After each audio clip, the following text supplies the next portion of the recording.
Hello everyone. Today we're going to make some New England Clam Chowder. We're going to do this on the stovetop. Let's go over the ingredients so we can get started. We are using canned clams. These are 6.5 ounce cans and we're using 3 of those. I've got 3 large potatoes or 4 medium potatoes. These are the russet baking potatoes. Again, I think those boil up a lot nicer than like a Yukon Gold or anything waxy. So I use these in my soups. They're just a little softer and they boil up nicer. We're also going to use 1 large white onion. You could use 2 medium onions, but this is very big. So I think I do have a little extra in case I need it, but I think that'll be fine. And then over here we're going to use 3/4 cups of all-purpose flour, and this is combined with the 2 quarts of whole milk. So make sure that you use a 1/2 gallon, which is 2 quarts of milk, to 3/4 cups of all-purpose flour. We're also going to have a 1/2 cup of butter, which is basically just 1 stick of butter. These are half sticks. And then for our seasoning, we're going to have about 2 teaspoons of salt, 1 teaspoon of ground sage, 1 teaspoon of ground thyme, 1/2 teaspoon of celery salt, and about a 1/2 teaspoon of fresh ground pepper. We're also going to put in about a cup, maybe a cup and a half of fresh chopped parsley at the end. Okay, so I'm going to go ahead and get these potatoes peeled and cubed, and I'm going to go ahead and cook them for about 15 minutes on the stove before I put them in. So I'll be right back during that step. Okay, so what I did was just cube these up, covered them with water.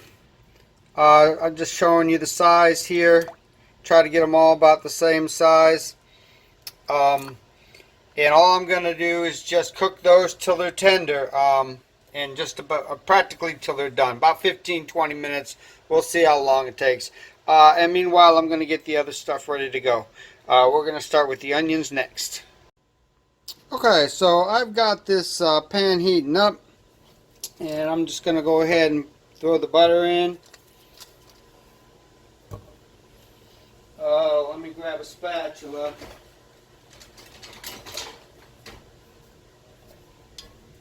And I'm just going to make sure that the bottom's coated. I don't want this butter to burn. I've got this on medium heat. We're going to do this kind of slow. And we're going to cook these onions down till they're soft and tender. But we don't want any color on them. And we don't want them to brown. So we're just going to do this slow and take our time with it.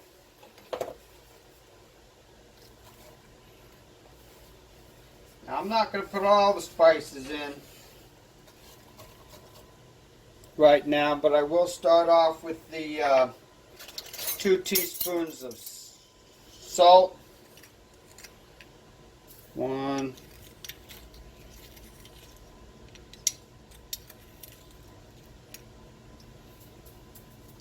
and 2, and also the 1/2 teaspoon of the black pepper.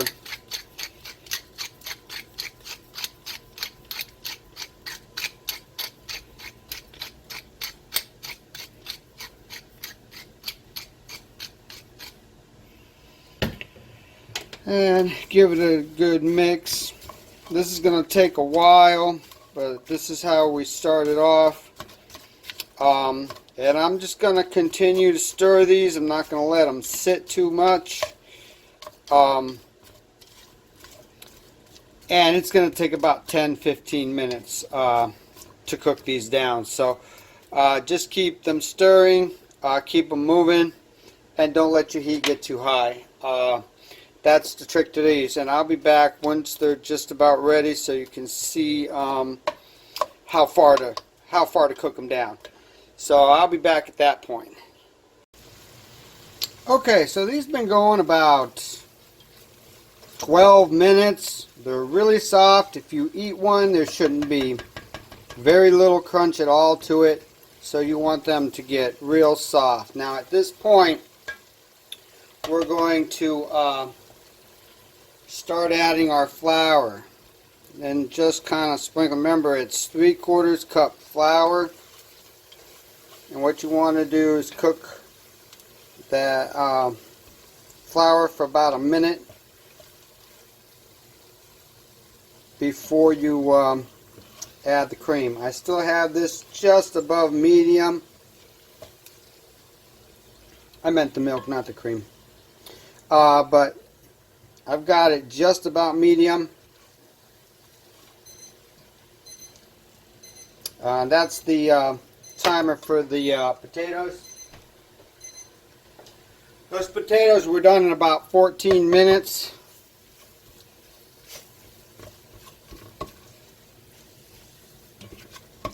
Which kind of finished a little bit sooner than I thought they would. So just check them. You don't want them overcooked. You don't want them falling apart. They don't necessarily have to keep their shape. They can fall apart a little bit, but you don't want to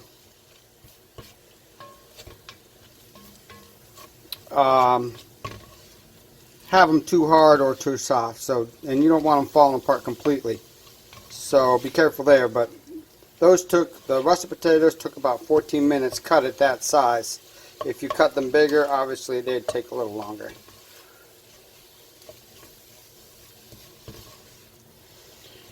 Alright, so you get this into almost a paste. Well distributed flour. And again, like I said, try to cook it for about a minute at least, which will get rid of some of that flour taste. And then what you're going to do here is this cold milk. Just slowly start adding the milk.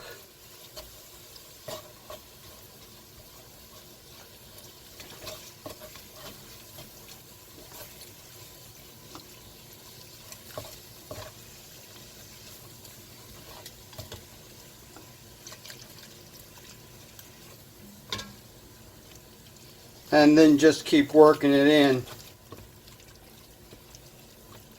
till you get the whole 2 quarts in. That might have been a little much. You want to bring it in a little bit slower than that. That way you won't have any clumps. You can't pour it all in at once.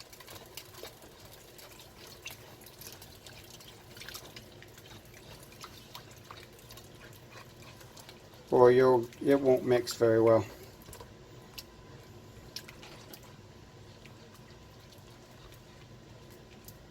I don't know if a whisk would work better. Probably.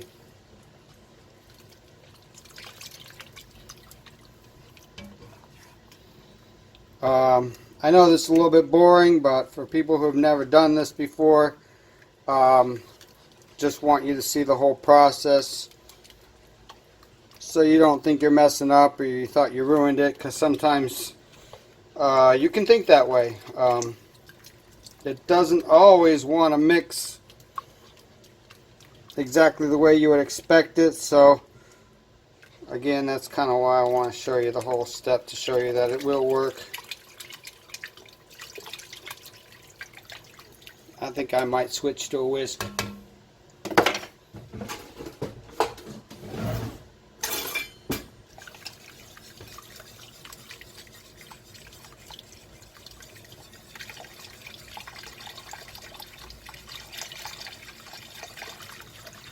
Yeah, that's mixing a lot better than with the spatula.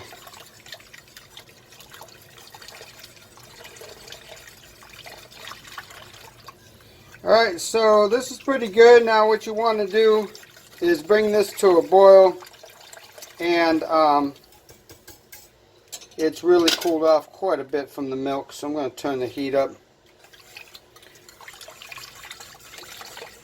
Bring this up to a little bit of a boil and it'll start to thicken up.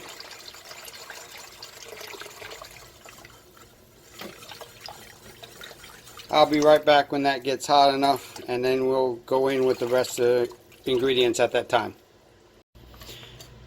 So this took about 10 minutes to come back up to temperature and to boil, and as you can see, it's starting to thicken up now. I apologize about the steam there, but you need to get this hot up to a boil. Keep it moving all the time. You do not want to scorch the bottom. I had it on medium high. Now as I add other stuff and I have to stop whisking, I turn the temperature down some. You don't want it at a high temperature and just sitting there. If you got it at a high temperature, you want to keep whisking it. You want to keep moving it. You don't want that bottom to scorch. So as you can see right now, hopefully you can see that the whisk is kind of leaving a mark, like a trail of where it's been in the soup, so you can see it's thick enough to leave a mark. You want this just a little bit thicker than how you would eat it, so because the clam juice is going to thin it out a little bit. So just kind of keep stirring it till it's as thick as you want. You want a little resistance there in the whisk or the spoon as you move it around. You really want to feel a little resistance. So try to get it to thicken up, and it takes a while, 10-15 minutes or so. But that's pretty good. You can see that's pretty thick. So I'm going to go ahead and add the potatoes now. I've already strained them. I'm not sure how much that will cool it off, but it should a little bit. Alright, so the potatoes are in. Here go the cans of clam, again undrained, which, like I said, will kind of thin it out a little bit.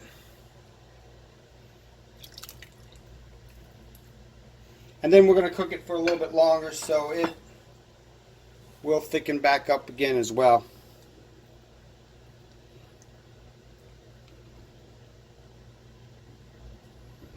Alright, so that's looking exactly the way you want it to.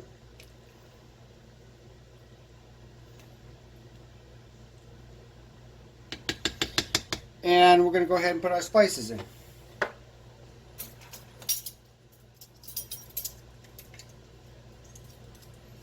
And we're going to do 1 teaspoon ground sage.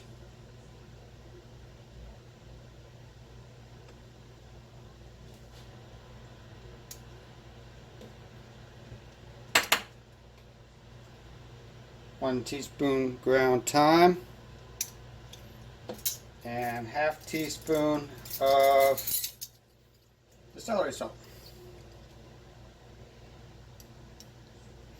Now I'm going to wait till this is all warmed up before I add the parsley. So we want to kind of stir. I'm going to need my whisk for that, it looks like.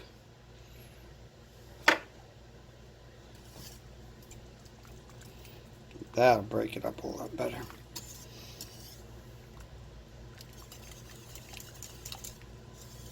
I don't want that parsley to overcook or turn, lose its green color. I want it not only for flavor and freshness, but also for almost like a garnish.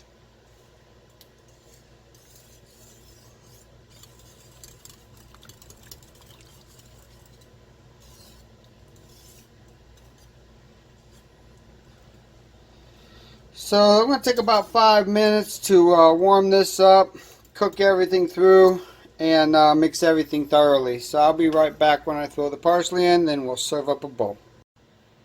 Okay, so this is about done. As you can see, it's back up to temperature. It's good and hot. And I'm just going to go ahead and add the parsley.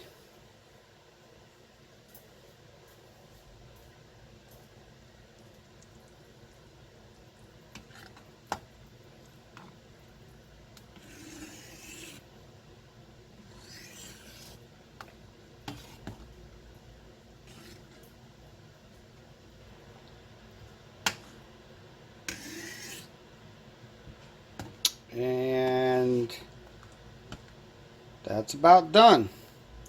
We'll go ahead and serve up the bowl.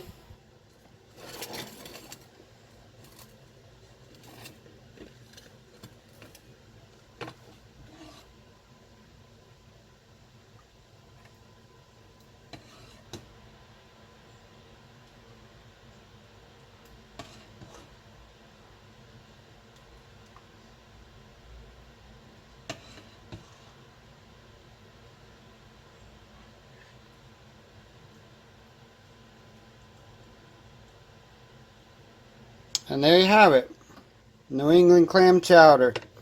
I hope you enjoyed that. If you have any questions, feel free to post them in the comments below. And I hope you give it a try. And once again, thanks for watching.